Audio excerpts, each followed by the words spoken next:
Hello everyone, welcome back. This is Jeff at Ferrari FXS, and then hey, Mark's over there. This is actually Mark's Maserati. It's a 2012 Maserati Quattroporte. We're going to change the thermostat here, which we have right here. This is from Ferrparts, so if you got any parts issue, give them a call. Like I said, this is from Ferrparts.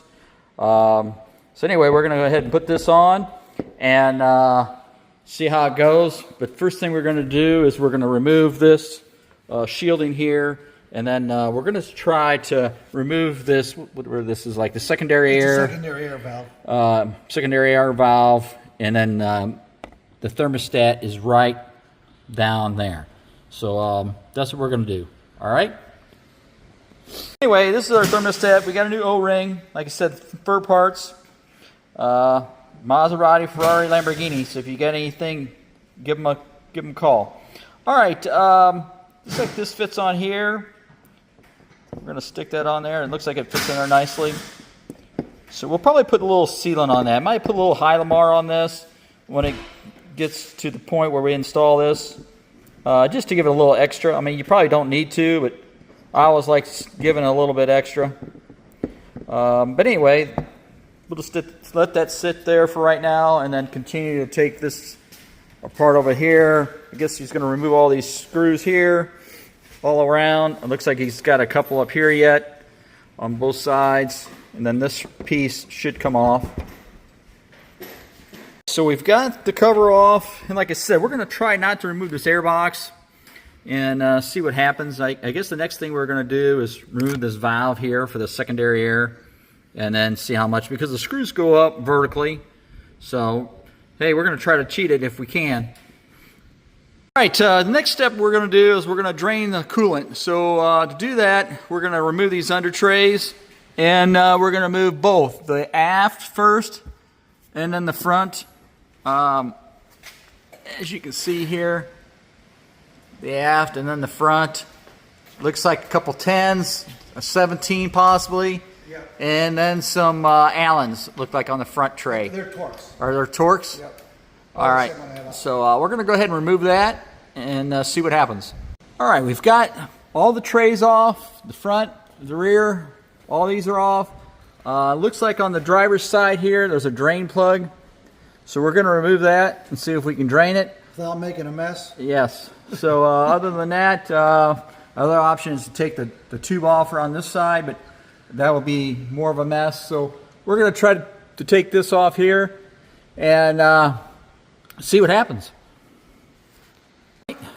That is the drain. So we've starting to remove that. I'm sure the fluid is hot though. It's not hot. No, it's not. No. All right, so we're draining it. All right, so we've probably got I'd say 2.5 gallons or so out of it. Enough to where it should be low enough to when we take the thermostat out, it shouldn't bother us. So we're going to go ahead and re-secure the drain plug here, which that was a 14 millimeter. So it's actually captured. You can't pull it all the way out, so that's one good thing. You won't lose it, hopefully, unless yours is broke.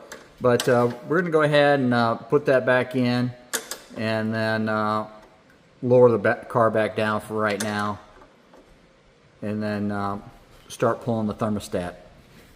All right? All right, so we've removed this hose assembly from the secondary air clamp down below too. So that exposes the hose clamp down here, and then we should be able to take it out. All right, so we've got the hose loose. We got the clamp sitting over there now. We moved it back. I don't know if you can see through here, but he is working right down there. I got 2 of the screws of the 3 loose. Do you see it there? Yeah. Come on, it down. See, every socket's right there. There he is. So there's 3 screws, or number 5 Allens that hold that in there. And then we just have to remove the hose completely once he has that loose. All right, so we've got all the screws out. I don't know if you can see down there. There's the thermostat. Like I said, it's hard to see. It's kind of buried, but we're going to try to pull it out. I can help you a little bit to see a little better. So you can see right there in the picture that the screws are removed. It's still seated in the housing, but we're just going to give it a little tug and see what happens here. I might have to put the camera down, and I'm sorry, we'll have to show you the aftermath. Here we are. We've got this. Here's the old one. You can see the O-ring here. Looks the same as this O-ring. Like I said, there wasn't any seal on this. We may put a little bit of Hylamar on it just to give it a little extra. I did use my hose tool on it, right, to break the seal. I use this. You can get these anywhere. It's a snap-on, but what you do is you take the hose, get underneath the hose, and then just kind of work this back and forth, and it should break the seal fairly easy. But yeah, don't puncture the hose or don't turn it up. You'll puncture the hose, but try to stay against the valve body. And like I said, you'll take it and put it underneath the hose and back and forth, and it should break loose. All right, so we're going to go ahead and get this other one set up to install. All right, we've cleaned that area up. Just make sure there's no debris on there so the seal seats. So that is cleaned up, ready to go. So we're going to go ahead and put some Hylamar on it and stick it in there first, and then try to hook the hose up after it's installed.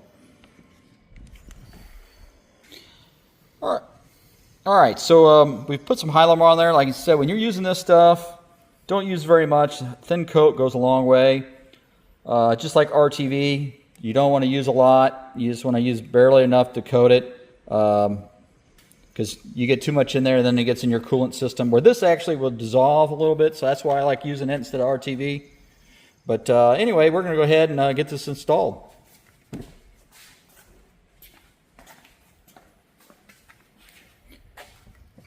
Are you going to try to record this? Are you recording? Yep. Okay. So we've got our hose clamp back on and our 3 bolts back on. It's hard to see down in there, but we've got our 3 bolts back on, and it's all secure. So hopefully that won't leak. And then all we have now is to reattach the lines here, and then the clamp down here, and that should complete that. And then we'll go ahead and service it. When you're putting this hose on here, it has an inner boot, so don't forget to put that on first. Makes it a little easier. It actually seals the hose. So slide that on, and then slide your other hose on.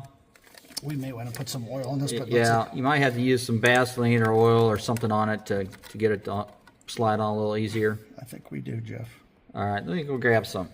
All right, so we ended up putting the hose inside the other hose, and then he was able to slide it on. So then he's just got to pinch that together. Got some pliers, and put that together, and then put the bottom clamp on. And then we'll go ahead and start servicing the coolant. I had a little pliers on there, I thought. All right, so we've got that all secure now. We got the clamps all clamped there secure. This clamp here is secure.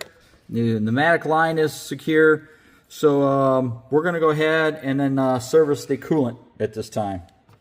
So, all right, we're getting ready to service the coolant. We're going to pull a vacuum on the system with this tool here, which is, well, let's do it. I'll show you what it is. It's a Maddox. A Maddox. It's made by Maddox. Cooling system test and refill kit. And it's a, turn this around here so you can look. MH-1B. All right. So that's what we're using. It has a bunch of different adapters for different vehicles. It has a universal adapter here. For this one here, we're using a 31 millimeter adapter along with the head unit here. So what we're going to do is we're going to pull a vacuum, close the one valve here. That's open. We're going to close this, and then they're both closed right now. And then we're going to pull a vacuum on it until it stops. You get up around probably 25-ish or so. Each car is a little different. And then once it stabilizes, we're going to shut it off. We're going to let it sit for a minute or two, and then we'll see if we have a leak. All right? And we got to turn our air on.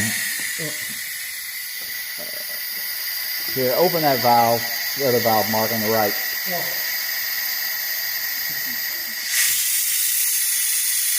All right, there we are. Just pulling the vacuum on it. And make sure you don't have the leaks down here. If you do, you can tighten this up a little bit.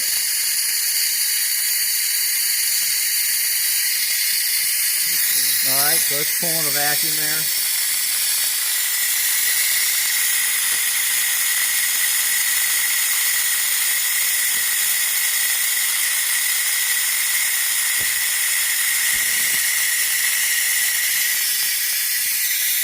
All right, so it's kind of spilling out around 24 inches of mercury. Just so, like I said, there's a glare on there. So we're going to shut this off. And then make sure we don't have a drop. I mean, this is going to drop initially, and it should stabilize. If it continues to drop, you have a leak. You look at the hose. So, yeah, the hose, you see the hose is right there. It's hard to tell. It's sucked down. So it didn't draw any of the fluid that's still in the system, so we didn't completely withdraw all the fluid. But we're going to let it sit here for a minute or so. And like I said, it looks like it's stabilized right around 24-ish. Like I said, it's got a little glare there. And we're going to go ahead and take this clear hose here, and try not to move this around too much because you can create a leak. And you're going to submerge your end in the bucket, and make sure your bucket's clean. And then while you're drawing this, you want to keep this submerged the whole time. You don't want to get any air into the system while you're drawing it in. So you may want to tilt the bucket once it gets closer to the bottom. But we're going to sit there and hold this, and then I'm going to crack the valve open here. So and as you do that, it's naturally the pressure is going to drop as it draws it in. So we're going to go ahead and do that now. All right, it's been a minute or two. Pressure hasn't dropped. I'm sure we haven't had any leaks with this car, so we're sure that the system's tight. So we're going to go ahead and open this up, and it'll start to draw the fluid in. And then, like I said before, as it draws the fluid in, the pressure is going to drop. The vacuum. And then it should fill the system completely full. You shouldn't have to really worry about any air in the system. So as that draws in, like I said, you want to keep this end submerged. I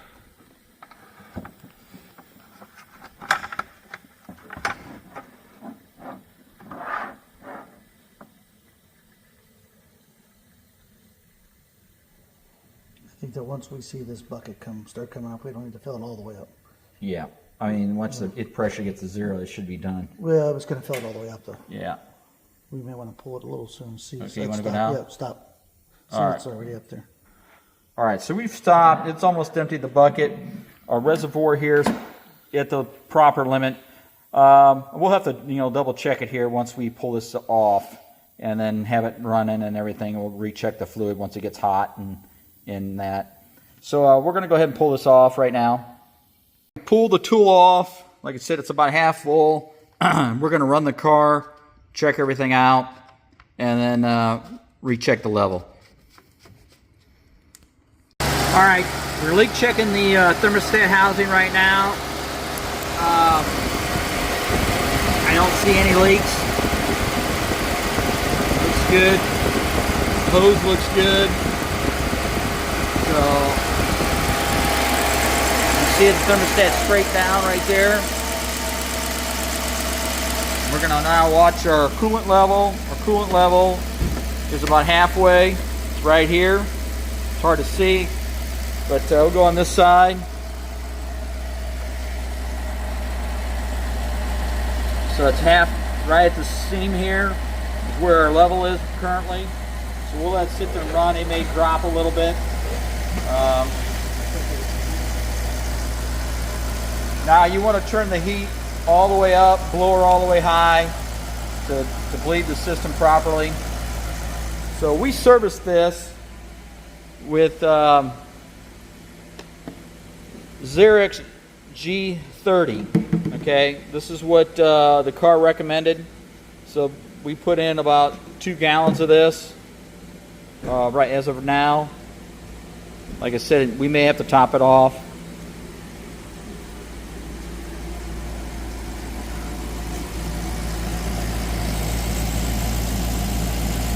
We've checked the drain plug here.